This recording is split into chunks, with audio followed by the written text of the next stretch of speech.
పల్నాడు జిల్లా నరసరావుపేటలోని గుట్కా వ్యాపారుల మధ్య విభేదాలు రాజుకున్నాయి. మల్లికార్జున అనే గుట్కా వ్యాపారి ఇంటిపై పూర్ణచంద్రరావు దాడి చేశారు. తన అనుచరులతో కలిసి దమ్మలపాటి పూర్ణచంద్రరావు దాడికి పాల్పడ్డారు. ఈ దాడిలో మల్లికార్జునతో పాటు మరో 4గురికి గాయాలయ్యాయి. అంతేకాకుండా సీసీ కెమెరాలు, ఫర్నిచర్ ని ధ్వంసం చేశారు. దీంతో బాధితులు పోలీసులకు ఫిర్యాదు చేశారు. ఎమ్మెల్యే గారి సమయానికి పోలీసులు పంపించారు కాబట్టి మేము బయటపడ్డాం. మా అమ్మాయి నేను టిఫిన్ చేస్తున్నాం. చేసే దమ్మాలపాడు పూర్ణచంద్రరావు, అల్లం పూర్ణచంద్రరావు అనే వ్యక్తి బయట వచ్చి నుంచున్నాడు. ఏంటండి అని అడిగినందుకు ఏంద్రా అని చెప్పి ఎటువంటి రిలేషను లేదు. లోపలికి వచ్చి ఎగబడ్డాడు.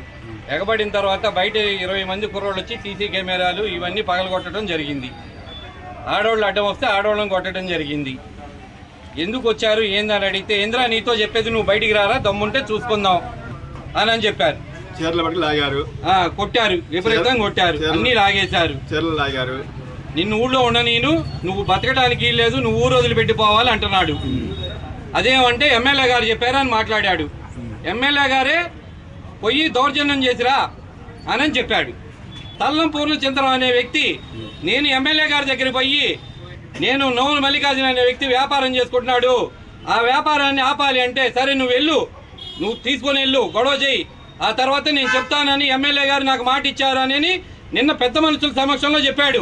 పార్టీ వచ్చిన తర్వాత పార్టీ నాది, మీరు వ్యాపారం చేయడానికి లేదు, మీరు ఊళ్ళ నుంచి మీరు పారిపోతారా లేదా అని 3 సార్లు వచ్చి మమ్మల్ని బెదిరించారు.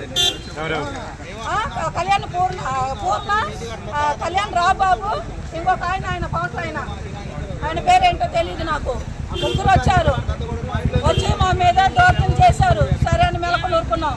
లోపల మా ఆయన టిఫిన్ చేస్తుంటే వచ్చి సీసీ కెమెరా దగ్గర నుంచి మొత్తం పాల్గొట్టారు.